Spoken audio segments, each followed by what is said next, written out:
physical activity is something that I think I was very resistant to, especially during chemo.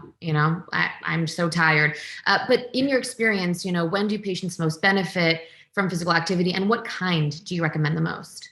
Yeah, so Keith Block, my friend and colleague in Evanston, Illinois, who has the Block Medical Center, he's one of the founders of Integrative Oncology, actually has his patients running on a treadmill while they're getting chemotherapy, because he thinks that oxygenates and delivers more of the chemotherapy to the cancer. Yeah, so you said, just what you said, you're too tired to exercise. Well, when you exercise, you release endocannabinoids and endorphins, and they get you a little bit high and energize you, and then you wind up sleeping better. So in general, even though you think you're too tired to exercise, if you do exercise, you're going to actually feel better. Physical activity decreases the risk of developing breast, colon, and prostate cancer, our three most common malignancies. And in patients with those cancers, and even in pancreatic cancer, which is a very serious malignancy, physical activity has shown to increase survival. So what do we mean by physical activity? In the 2007 iteration of the guidelines that I use, it said, be physically active for at least 30 minutes a day. The 2018 guideline says move more, sit less, which I think is less prescriptive. I think telling people to do the equivalent of 30 minutes of vigorous walking each day is a good thing. Now that's aerobic, and aerobic increases your quality of life, decreases fatigue, but I think it's also important to do some resistance work against weight. For people that are on hormonal therapies that weaken the bones, you need to do resistance activity to keep your bones strong and your muscles toned. I really like yoga, because yoga is about strength, flexibility, and balance. And I always say Jewish boys can't meditate, but at the end of a 60-minute yoga class, when we do Shavasana, the corpse pose, and they say, you can come back now, I really feel like I've been someplace, because I've been moving with my breath for 60 minutes and not thinking about other things. The breath is sort of the link between mind-body interventions. So yoga, we inhale, we do that, we exhale, we do this. Hypnosis is based on the breath, some guided imagery and meditation. So I think that moving with your breath and concentrating on your breath is the link between mind-body interventions, which we use to help decrease stress. So physical activity should be aerobic, resistance, and then yoga, or some people prefer Tai Chi or Pilates as other interventions that I think are useful.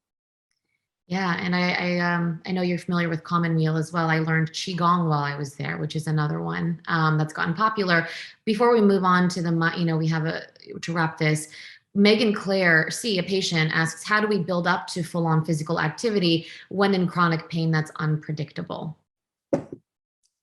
Yeah, I mean, you need to do something to get the pain under control, I guess. I mean, a lot of people have inability to be physically active because of painful joints, painful limbs, painful whatever, and they're just, not enthusiastic about doing physical activity. We at UCSF have a personal trainer who works with patients at the Cancer Center, who's in touch with, all of those issues that may arise and can help people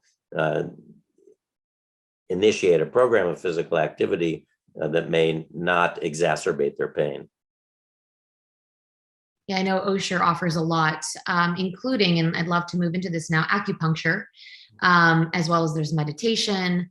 And, we talk about these mind and body practices, I know, to increase immunity, decrease stress and inflammation, but I saw something that you had mentioned, which was also increased sense of control. Anyways, I'd love to sort of integrate all that into when you talk about meditation and acupuncture. Meditation and acupuncture are two sort of different modalities. So Andrew Weil always says that traditional Chinese medicine is all about expelling evil and supporting good. And he says modern Western medicine focuses on expelling evil. Coming to see me at as an integrative oncologist, I try to support good. But when you go to traditional Chinese medicine, they do both at the same time, but from a different angle. So they won't say you have diffuse large B-cell lymphoma. They're going to say you have decreased spleen qi and decreased kidney yang, and they'll treat that. And Chinese medicine practitioners make a diagnosis not using real physical exam or x-rays and blood tests. They look at your tongue and they take the pulse on 4 sides of the wrist using 3 fingers. And that gives them their unique diagnosis. And Chinese medicine believes that disease arises from an imbalance of opposing forces, particularly yin and yang, and unbalanced qi, which is your energy. And in Chinese medicine, the organs project onto the skin in lines or meridians that have points in which needles are placed to help move the qi to bring balance back. Acupuncture is just one of the modalities of traditional Chinese medicine. They also have nutrition, massage called tuina, and certainly Chinese herbs are widely used as well. And then, as you mentioned, the exercises, Tai Chi and Qigong. So I just find that my patients undergoing chemotherapy do much better if they're getting acupuncture. The National Institutes of Health in 1997 had a consensus conference that concluded that acupuncture was effective for chemotherapy-induced nausea and vomiting. I find it useful for fatigue associated with cancer, peripheral neuropathy secondary to the chemotherapy. Patients who are getting head and neck radiation get much less problem with persistent dry mouth if they've had acupuncture while they're getting their radiation. Patients on hormonal therapies who get hot flashes, both men and women, those hot flashes are reduced if they're getting concurrent acupuncture. And one thing that I've always perceived that now has been verified in a clinical manuscript that was published recently was that patients getting acupuncture keep their blood counts higher while they're getting chemotherapy so that they can get more chemo with less delays or dose reductions. So I'm a big fan of acupuncture. I really believe that patients who participate with a traditional Chinese medicine practitioner while they're getting their chemo and radiation just do much better.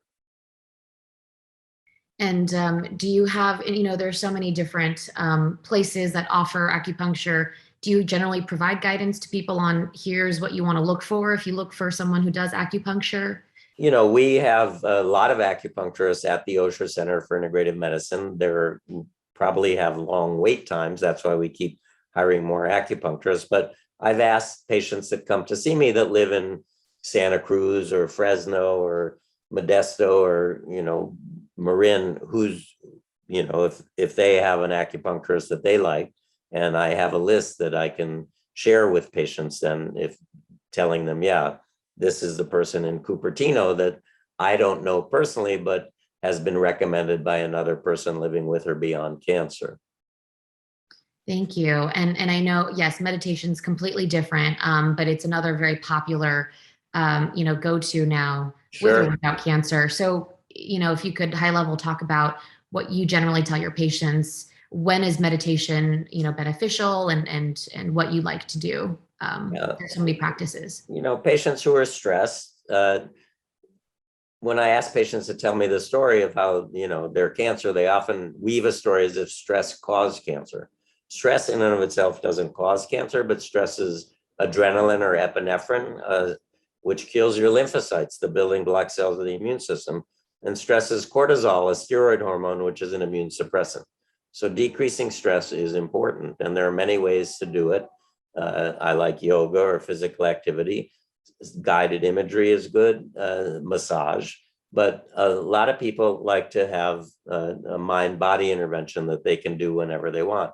Mindfulness-based stress reduction is an 8-week course that we offer at the Osher Center. It's offered elsewhere as well, where you learn how to be here now, live in the moment, not in the past, not in the future, be here now, and how to not be judgmental about the thoughts that come in and out of your mind, but just to accept them. And it's also combined with some movement or yoga poses, I believe, and ends with a full day silent retreat. Again, now that everything's virtual, I'm not sure exactly how the programs are working, but many of my patients like to do the mindfulness-based stress reduction program because it helps them cope with their stress, either of their diagnosis or their survivorship, which can also be stressful. People, if they don't want to do an 8-week course, there are many apps that people get now on their phone. Calm, Insight Timer, those are two that have been recommended to me by patients. Again, I'm not a big meditator, so I don't have much experience. The mindfulness-based stress reduction is pretty much one of the few things that I recommend to people that I've never experienced myself. And I thought maybe I should during the time that it's virtual, because at least I could be still traveling if I need to be and participate in the 8 weekly sessions, but I have to confess, I haven't done it yet. So honest. Dr. Abrams, I really appreciate, I know there was a lot to cover. This was great, coverage, high level of all these different areas. It is hard to get an appointment with you. So in this way, we can, share your wisdom with so many people. So thank you for spending the time with us today. Sure, my pleasure. And I know Dr. Abrams mentioned a lot of different sites and resources, and we will send out a list of whatever was mentioned during this time. And yeah, we'll see you at the next event. Thank you.